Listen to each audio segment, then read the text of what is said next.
The Ag Tribes Report is brought to you by FarmTest, a field trial design, execution, and analysis service that makes it easy to ask your fields which management practices perform best. To start your field trials, visit farmtest.ag. And Legacy Interviews, a service that video records individuals and couples telling their life stories so that future generations have the opportunity to know their family history. Here's Legacy Interviews guest Phil Bender on how the experience allowed him time for personal reflection and an opportunity to honor his parents. What was the experience like of being interviewed? At this depth, very rewarding, very refreshing. You know, your sense of interest and the depth of the questions was really impressive. And you stayed present through the whole thing, because I pay attention to that kind of thing. You were walking with me through it.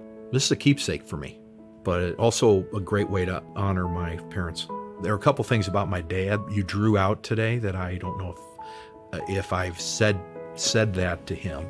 I think it's a moment in time to reflect, engage, deepen your perspective on what you've accomplished.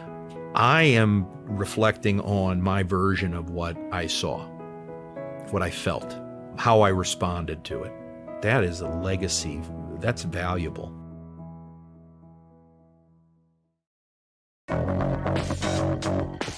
Welcome to the Ag Tribes Report, a breakdown of the top stories affecting the culture of agriculture, with your host, Vance Crowe. The report begins in 3, 2, 1. Let's begin. Welcome to the Ag Tribes Report. I'm your host, Vance Crowe. Each week, I bring on a co-host to represent the perspectives of one of many ag tribes that collectively make up U.S. agriculture. This week, I am joined by the one and only Damian Mason. Mason is a businessman, agriculturalist, speaker, podcaster, author, and consultant focused on the two subjects he knows the most about, business and agriculture. Since '94, he has spoken to more than 2,400 audiences in all 50 states and 7 countries. Damian's a graduate of Purdue University with a degree in agricultural economics. He's studied comedy writing and improvisation at Second City and is a member of the Screen Actors Guild. Damian, welcome to the Ag Tribes Report. Thanks for having me on, Vance. Okay, on this week's episode of the Ag Tribes Report, we're going to tackle the storage shortage affecting grain farmers in the Midwest. We're going to talk about how China's recent economic stimulus could impact U.S. agriculture. We're going to talk about the plummeting land values in California's San Joaquin Valley. And with a little bit of time left over, we're going to talk about the Farm Assistance and Revenue Mitigation Act that's going to maybe bring some checks to farmers. We're going to do all that. Then we're going to talk about the Bitcoin land price report. We're going to talk about Damian's Peter Thiel paradox and find out who his worthy adversary is. And we're going to do it all in just 30 minutes. So let's jump right in. We're going to start off by talking about something I saw on X, which is a giant storage shortage that's starting to put a hurting on grain farmers. We entered this year's harvest. There were a lot of farmers that were still holding on to last year's grain, hoping that markets would improve. And now we're piling on new grain with this bumper crop. I saw this clip from Paul R. Anderson, ND corn farmer on X. I think it's worth playing. From Selby, South Dakota. This corn pile here is 2 miles north of town because their regular bunker is full. They're filling, this is an abandoned gravel pit. That's what we got here that they're filling corn in. If you wonder why your corn basis is so poor right now out in the Corn Belt, these operators got to have an extra 30 cents a bushel to justify putting this stuff on the ground, paying the farmer, and they got to pay the interest on this corn while it's being piled here and sitting there waiting to. So Paul goes on to talk about how the thing is that farmers are sitting on their combines selling either a contracted or spot price, and they're trying to pay down their 8% interest operating loan. So they're just trying to get it out. Huge supplies, Damian, running out of storage, filling up things like grain or gravel quarries. What do you think? Is this going on with grain farmers where you're at in Indiana? Yeah, the harvest is just coming in where I am in Northeast Indiana on corn. I just drove by 3 fields that had combines running. Beans are a little ahead. We haven't had rain here since August 1st. We've probably had 0.8 of an inch. So, yeah, despite that, we're going to be okay on storage here more than some places because of the rain deficit. So when you don't get August rains and September rains, you don't fill the pods. So we're talking, I got a field right outside this window here. I'm at my sister's home where actually this is the field where I was raised. We did 42 to 45 bushel soybeans. It's not great ground. It's not the best in the county, but it's sure as hell better than that. We just missed out because when you don't get rain for 3 months and they go in late because of the wet spring, we're not going to have the grain storage problem here that other parts of the traditional corn belt are going to have. Vance, they sat on too much inventory. These guys and gals said, you know what? Grain prices are plummeting. We're just going to sit on storage and we're going to hold out. And then they held out and they held out. This is on stuff that wasn't already contracted, of course. So they were already coming into it with some beans and corn in the bins. And then you start talking about 184 bushel, a record corn projection, USDA numbers using there, and 53, I think, is the number on beans projected nationally. You're just talking about a glut. We've got 45 to 50% more corn and soybean production than we had just 25 years ago. We didn't increase grain holding capacity by 25%, let alone the carryover from last year. So these pile stories are going to be around, maybe not in my county, but they're going to be around. Yeah, I mean, and for people that are outside of ag, you maybe don't think, well, piling actually happens quite often. But from what I'm hearing, these piles are bigger than they've been. They're starting to find new space for them. It wasn't the only granite quarry I've heard about getting filled up with grain. How does this all get cleared off? Part of the problem is that the Mississippi River just isn't able to hold as much grain as those barges go down in low water.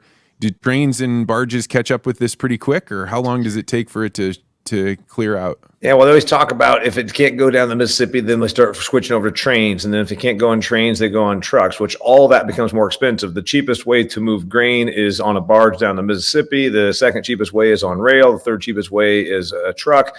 Fourth cheapest way, I guess, is you put it in the trunk of your Ford Pinto. But being funny there. Anyway, the tough part is, where's it going to go? When you've got other countries that are also pushing out record amounts of volume, we're just glutted. And I know that ahead of time I told you if you wanted to touch on the oversupply issue, we don't like to admit it in agriculture, but it's a real boondoggle. We're amazing at productivity. Our productive capacity is unrivaled, and we've only got so much demand. There's just only so much that the world can eat, that the world can consume. And then we're figuring out ways to put 40% of our corn crop in our gas tanks as ethanol. We're going to be here for a while. And I feel like the negative Nancy telling my ag crowds this, Vance, but I don't see where this gets improved in 3 months, 6 months, 3 years. Our productive capacity is too great and our demand is stagnated. That whole thing we were told about for our whole lives that we're going to have 11 billion or 50 billion people and we're all going to starve. It's just not true. It's not materializing. We're capping out on population, and humans can only eat so much. And not to mention with Ozempic and those kinds of things, we're consuming even less rapidly here. I think you are dead on, and one of the stories you sent me about China, we're going to lead right into, but they actually are waiting 2 months longer than they normally do to start buying grain because they're getting it from somewhere else. But speaking of China, this comes from Reuters. There's a big rate cut in China, and what does this mean for our key trade partner? The 1-year prime rate was lowered by 25 basis points from 3.1 to 3.1 from 3.35. They are slashing bank reserve requirements by 50 basis points, which means banks don't have to hold as much money in order to be able to lend out more. They're trying to get M2 stimulated. And officials addressing a press conference on Friday expressed confidence in the economy that they can achieve the government's full-year growth target around 5%. When they're not achieving that, when they are not growing, that means they are not buying as much. What is going to happen to the U.S. farmer if our Chinese trade partner not only is buying from Brazil, but also doesn't have the kind of economy to be buying grain from us. Well, they continue to buy less. They hit the high water mark around 2021, 2022 in terms of being our customer, in terms of dollar value. They're going to be like 1/4 or 1/5 as much of a customer this year as they were at their high water mark because commodity prices are down by 40%. So therefore the dollar amount is going to be less. Secondly, they've found other suppliers, which I always told my audiences they've been trying to do since 2013 when they set up the New Belt and Road Initiative, where they're spending literally billions and billions of dollars in developing countries to create new supply channels from countries they can control. They don't want to be our customer. They want to be our replacement. So this is actually where two things fuse together, Vance. They wanted to not be a U.S. customer long-term anyhow. They wanted to use us until they could ramp up their own more controllable supply. And more importantly, their economy has actually got some problems. There are already, pretty well-known economists starting to make the comparison between China today and what Japan was 20 to 30 years ago. Japan was going to be the dominant economy in the world in the 80s. If you're old enough to remember that, they were manufacturing everything. They had all the technology. They had all this capital. But then they had a little problem. They didn't have an expanding economy anymore, and they started losing population. China's got the same thing going on a much larger scale, almost 10 times as many Chinese as there are Japanese, but the situation is that China is not going to be able to keep ramping up consumption of our goods because A, they found another place to get it, and B, they're not consuming any more goods. They're not consuming any more ag products. They're starting to eat less because their economy has problems. Yeah, I remember when I was in graduate school, I studied underneath a Chinese professor, and he had this analogy about China's economy. He said it's like the bus from the movie Speed. And if the economy does not continue to grow, it's like that bomb that goes off underneath it, and big bad things start happening in their economy. And just like you point out, they are not increasing their population. They've tried everything else, just like every other Western country. We won't see consumption increase from them anytime soon. One quick note on that. Remember, if the Chinese miracle, if they doubled caloric consumption per person, which they almost did in the last 20 years, think about that. 1.3 billion people increased their caloric consumption, and not just by calories, but also by quality, to from rice to more pork, from pork to steak. That was really good for the United States of America agriculture, but you knew it was destined to stop because they can't double their caloric intake again. They'd all weigh 900 pounds, and it's just not going to happen. The other one that's kind of a neat story, most people aren't keeping up. Infrastructure was overbuilt in China for a long time. Chinese Communist Party economic practice was to stimulate infrastructure to keep a bunch of people employed and keep this illusion that we're a massively improving global superpower. They've got bridges to nowhere, and they've got houses with nobody living in them. Wall Street Journal article 2 weeks ago, 91 million vacant residential units. Now, granted, you're talking about a lot of population, 91 million on an average of 2.5 people, Vance. You're talking about like 140 million folks, they've got apartments with no one living in them, houses with no one living in them. This thing's it's going to make our 2008 property bust that happened in the United States, look like a flu. Well, I mean, as much as we don't want to be replaced, it's not good when one of our largest trade partners is suffering. So it's not good for us. All right, we got to keep moving because headline 3, I think, is one of the most underreported stories maybe in the news right now for agriculture. The Turlock Journal, Caleb Hampton, wrote an article, "The Land Values Plunge as Groundwater Laws Dim Farm Prospects. The Value of Farmland in Parts of the San Joaquin Valley," this is California's agricultural heartland, "has fallen rapidly this year as prices lag and implementation of the state's Sustainable Groundwater Management Act impacts the future of farming in the region." Janie Getzman of Getzman Appraisal presented data showing that hundreds of real estate transactions show that San Joaquin vineyards, nut tree orchards have declined in value by 25 to 50% within the previous 8 months. Almond orchards without reliable surface water in the valley have lost more than half their value, and some pistachio orchards have sold this year for a quarter of what they were worth last year.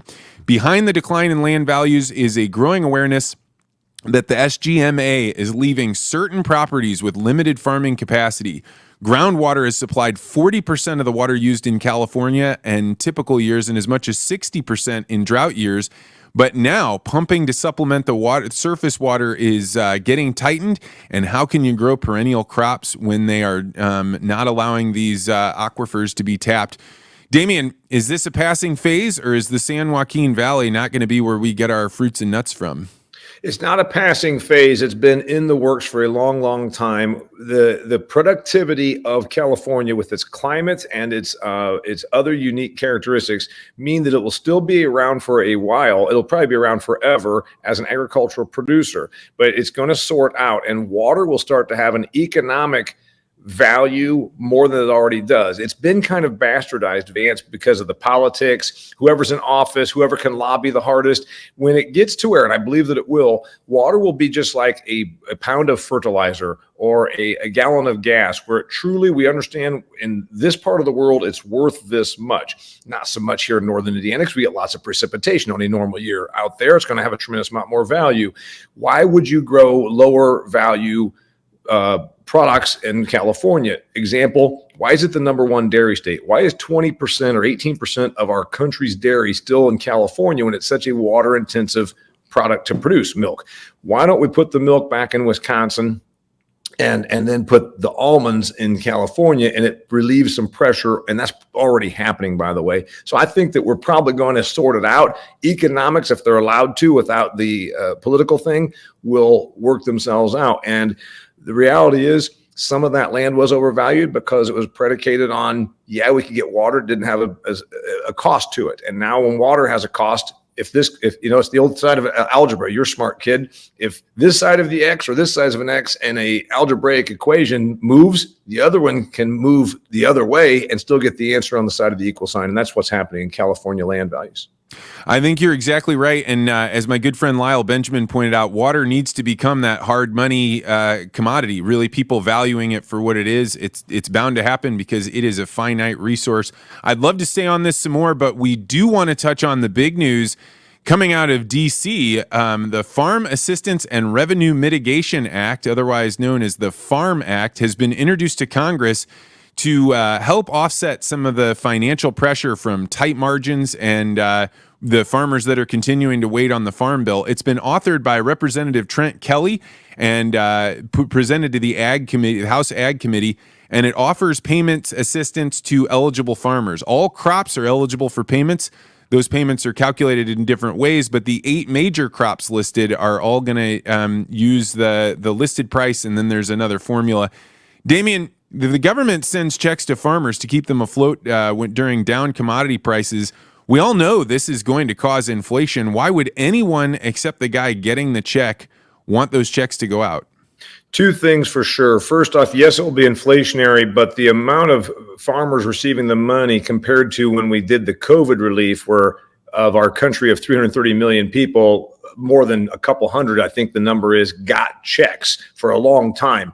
When you throw money to 200 million people, things get inflationary fast. When you throw money to 1.9 farms, and then maybe a third of them won't get anything, so you're talking 1.5 or so million farming operations to get some checks. Is it inflationary? Not as much because of the sheer scale. The other part of that is, where are they going to spend that money? It's probably on obligations. So you're not talking about money that came into a consumer's hands and they went and decided, let's buy a jacuzzi because we're all stuck at home with the COVID thing. Let's buy a new jacuzzi and put in a pool. This will be paying for obligations that are already there, such as crop inputs. So it's probably not inflationary to that regard. Second part of this is, who wants it other than the farmer? Well, probably not most taxpayers, but there still is a pretty big sentiment in the United States that we're an agrarian country and we do have food as a national security. So usually payments to farmers don't irk the political establishment and the electorate as much as some other things do. In other words, payments to Exxon would be way hostilely received. They would not be so much paying farmers. Not that I'm for or against, I'm just saying. And the third part of this, of course, is usually when there's a downturn in the ag economy, ever since the 80s, the government's come in and picked up the pieces and thrown money back at ag. Yeah, I mean, it's always hard to say in front of an ag crowd, but I mean, every business is struggling during these hard times, and it's hard for me to justify why we would do that, whether we're an agricultural or agronomy country anyway. But this is just the way things are. Any last comments on the Farm Act? I need to read through what the parameters are, but the thing is, if you've studied this long enough, and I have a brother that works for the United States Department of Agriculture, they've fashioned things, Vance, for so long. They call it the loan deficiency payment was a thing for a long time. And I remember when I finally dug into that, and I said to my brother, I said, so when does the loan get repaid? He said, well, it never does. I said, so it's not really a loan, it's just a deficiency payment. This is not new. And I'm with you. Our farm friends don't like it when we point this out, but if I've got a dry cleaners in town and I'm struggling, the USDA doesn't funnel money to me. So this has always happened, and we use the guise of we got to keep a food supply that's stable, and we got to keep food as a national security, and that's been the justification for 40 years on farm subsidies. Well, I appreciate your comments here, and we're going to move on from the headlines. If you have news headlines, Damian provided a bunch of them tonight. We got something from Paul Anderson. You can send them to me on X at Vance Crow. Moving on to the Bitcoin land price report. Damian, where are you living right now, and how much does an acre of good, high-quality farm ground cost there? I'm in Huntington County, Indiana. We're about 30 miles from Fort Wayne, Indiana, the northeastern part of the state. This is where I was born and raised. I own about just shy of 300 acres. Not all of it's tillable. Mine is what you would call average. Mine's the kind of stuff that you can buy, not the kind that stuff in fifth generation, because I didn't come from much. My ground is not worth what the high is, but I asked my friends at Halderman Real Estate and Farm Management. I said, I think it's around 14 to 15 grand for the best stuff in the county. And they said, you are exactly right. $14,000 to $15,000 would be the high quality farmland. And there's a good bit of that in parts of Huntington County, just not the stuff that I own. Well, tonight, the Bitcoin price as of press time was $68,485. So it is really close to an all-time high. So if we were going to take $14,500 per acre and turn that into Bitcoin, it means a little less than 0.211 Bitcoin would buy you an acre of high-quality farm ground in Huntington County, Indiana. In other words, if you had 1 Bitcoin, that would buy you 4.7 acres there. Damian, how does it strike you, the pricing of land in terms of Bitcoin? Well, I don't keep up with Bitcoin as much. I wish that I understood it better. It's a new asset class, and I just heard a discussion between two talking heads on business media, and they said, is it a commodity? Is it a currency? Is it an asset? And it strikes you that it is an asset because someone will pay you for it. It's limited on how you can utilize it. So I'm a little still out here, and heck, it's been 7 years now, 10 that Bitcoin's 15, been a thing. Yeah. Yep. Cryptocurrency has been a thing. I'm just not sure that I guess because I'm a late adopter on some things, I'm a little bit of a late adopter on cryptocurrency. Well, I think it is all those things. I think one of the most beautiful things about it is it's a storage of energy, right? We're converting energy into value, and that's something that it requires work to do, and it's finite. And I think one of the best comparisons for Bitcoin is it's closely aligned with land, right? You can't make more land, you can't make more Bitcoin. All right, moving on to the Peter Thiel paradox. This is where I'm going to ask Damian, what is one thing that you believe that most of your ag tribe disagrees with you on? Oh, it's not just my ag tribe. It's probably almost everyone in the United States of America. I have a struggle believing that the United States government and at NASA ever actually put a man on the moon in 1969. I was born in 1969. It's 55 years ago. I know what the technology was. My God, they almost lost me as a child, because of what healthcare looked like back then. In 1969, you couldn't hop in your Chevy Nova and drive from Indiana to California without a very good chance it would break you're talking about cars that usually lasted about 40 to 50,000 miles, and it was time for the junk heap. We had tremendously poor technology for communication. We still had party lines in much of the United States of America. Our computers were the size of the building I'm sitting in right now. I believe that we've been told since the time we were kids, it's very jingoistic to be all about America, wave your flags. Yes, we were the only country to go to the moon, and nobody's ever asked, well, how is it that we were the only country to have ever gone to the moon? when Russia was 10 years ahead of us, going back to Sputnik.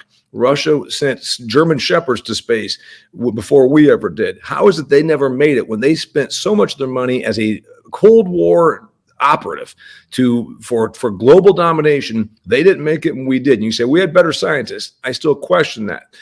We only got better scientists at the end of World War II because we stole them from Germany. So I've always questioned that. The other part I've questioned is, if you love history the way I do, the United States was coming apart at the seams in the end of the 1960s, Vance.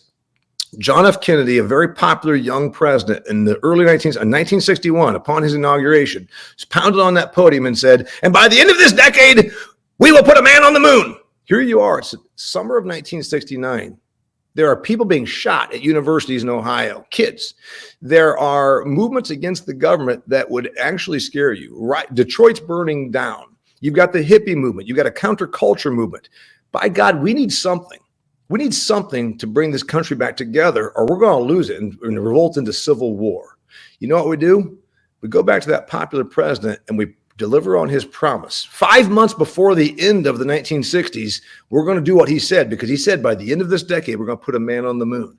And I don't believe that it ever really happened. If you ask and I've seen studies about this, go to Poland and ask educated Polish people, do you think the United States put people on the moon? 20% say yes, 80% say no. But in the United States, because of indoctrination, we've been told it's absolutely unquestionable. It's vertical knowledge. It's right there with everything else you've been told to believe. So I'm going to just give you huge props for saying something that's dangerous to say. And I have to say that during COVID, when there was a lot that the government was willing to tell us that wasn't true, it makes you say, well, what else? And I've definitely heard this idea percolating up. I don't know whether it's true or not, but I absolutely think it's okay to question, and I'm really glad you brought it up.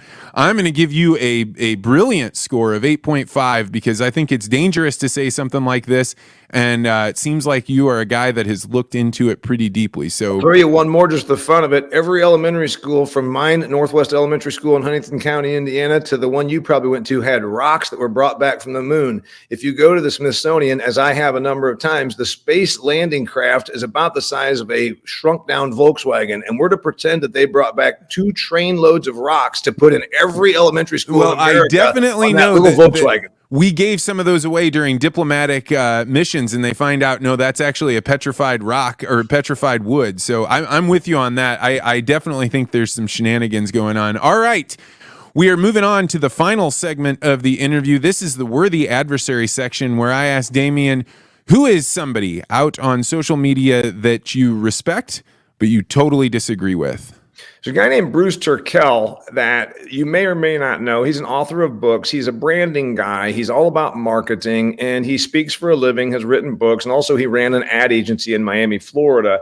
To say that I totally disagree is pretty close to true, but I do respect him because also we've done business together. He and I have done some business together. He is extremely liberal. He is a vegan. He's married to a vegan. And they have a daughter who's a vegan that shows up at protests and talks about meat being murder. And I think she wears the outfits and does all this stuff. I couldn't disagree more. I'm a dairy farm kid, steak eating, conservative guy that drinks whole chocolate milk every morning of my life. I'm nowhere close to that.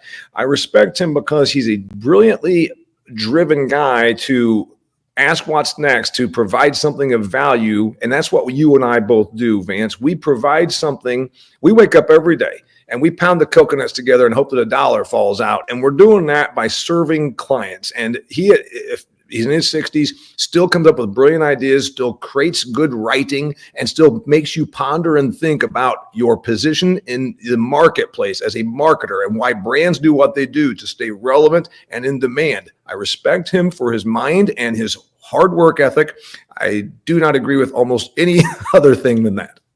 Well, Damian, that is great. I'm so glad you were willing to take a position when people come on and they're like, no, I don't want to say anything bad about anybody. The truth of the matter is you got to have people you disagree with. Otherwise, you don't stand for anything. And you, sir, definitely stand for something. You're always willing to take a position. Thank you so much for coming on tonight. If people wanted to learn more about you, your speaking, your consulting, where should they go? Go to DamianMason.com, and from there you can find me on all my social media. I'm on LinkedIn, I'm on Facebook, I'm on Twitter. I have quite a good YouTube thing that I'm ramping up now, and I release the Business of Agriculture podcast every Monday, both as an audio and a video. I also want to thank our sponsors, farmtest.ag, which allows you to test your own field so you can find out if those guys that are selling you their farm products are actually delivering on what they say they are, and Legacy Interviews, where we sit down with your loved ones to capture their life stories so that you can have a video that captures them as they really are. Join us next week when we have Clay Conry coming on. We're going to do the show a little bit earlier because it is Halloween, and I've got two little girls that are dying to dress up as a giraffe and as an Egyptian mummy princess, and I want to be there to see that. So thank you so much, Damian, for coming on, and as always, feel free to disagree.